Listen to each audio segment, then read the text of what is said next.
Sveiki. Pakitus savyje ateina ir nauji suvokimai apie šventes. Ir galvoju, kaip čia nauji, ką aš turėčiau čia švęsti per šią mamos dieną tik vieną kartą per metus, sako šį sekmadienį, jeigu aš nuo tos akimirkos, kai tapau mama, aš ir esu mama, aš esu kiekvieną dieną, kiekvieną akimirką mama.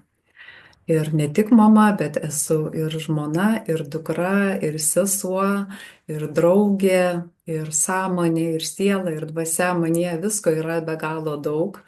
Ir aš esu jau, tai ką čia dar turėčiau švęsti.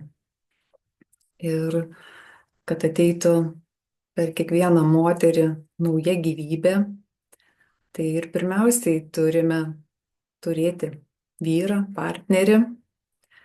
Ir susijungus fiziniams, moters ir vyro fiziniams kūnams, taip pat susijungia mūsų ir subtilioji, neregimoji, ta energetinė erdvė. Ir pirmiausiai įeina į mamos vidinę ašį, įeina tą gyvybinę energiją, dieviškoji, visatos, kūrėjo energija, kaip ją be pavadinsime. Bet per tą vidinę ašį įeina į mamos įsčias gyvybinė energija ir tada užsimezga gyvybė, vaisius. Ir tai suvokiant ir žinant, lengva suprasti tas tikrasias priežastis, kodėl moteris ne visos gali dar susilaukti vaikučių.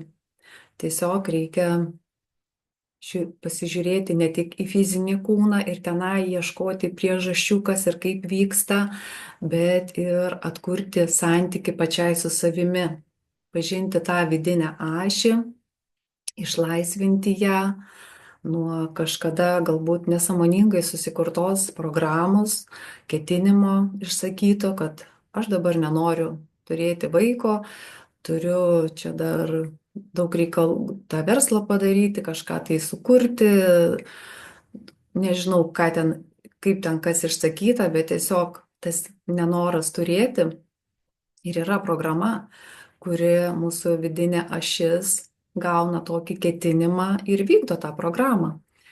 Ir kai žinoma sąmoningai, kaip galime pakeisti tą programą savyje, mes ją pakeičiame ir išlaisvinę tą vidinę ašį. Ir ne tik nuo šio ketinimo, dar mūsų vidinė ašis taip pat gali būti sankaupų pilna negatyvių energijų ar tų žemų dažnių vibracijų, su kuriomis kuriame save kasdienybėje. Ir taip pat dar nežinome, kad tos sankaupos neleidžia irgi taip pat praeiti gyvybiniai energijai per mūsų vidinę ašį iki mamos įsčių. Tai susireikšminimas, valdingumas, kontrolė, kad čia aš kaip žmogus, tai ką norėsiu, tai ir taip ir turėsiu.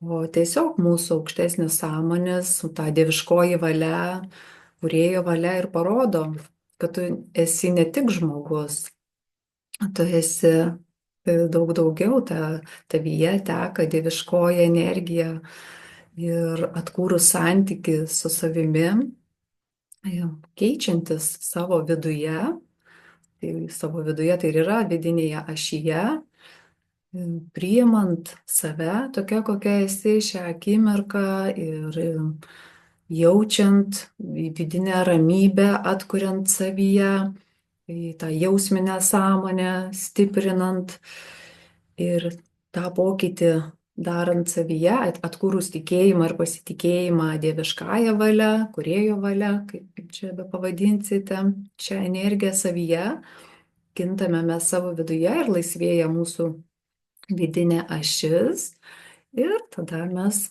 galime susilaukti vaikų, nesvarbu kokia buvo diagnozė fizinėme kūne, nes keičiant savo vidinę ašį, perkuriant save naujai, visumoje kuriant savyje, mes pakeičiame ir likimą, ir karmą atsineštą, daug visko savyje pakeičiame sąmoningai tai žinodami. Tai pirmiausia turime sužinoti, paskui keistis savyje ir matysite, kokie pokyčiai tada įvyksta tiek jumise, tiek išorėje. Ir koks mūsų yra santykis pačios su savimi, toks mūsų santykis yra ir su mūsų mama.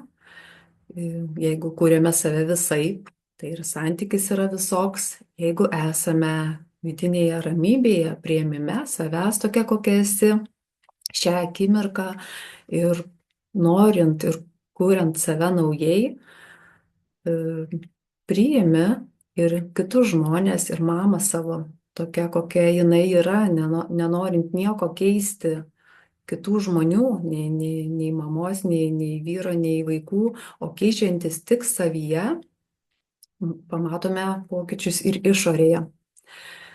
Todėl linkiu visiems atkurti santyki pirmiausiai pačiu su savimi, pažinti save kaip sąmonę, savo vidinę ašį, pažinti, kaip kas joje vyksta ir suprasite, kur yra jūsų visų patirčių, kurias patys mes pritraukiame, tikrosios priežastys ir kaip jas galite lengvai pakeisti, tai žinodami.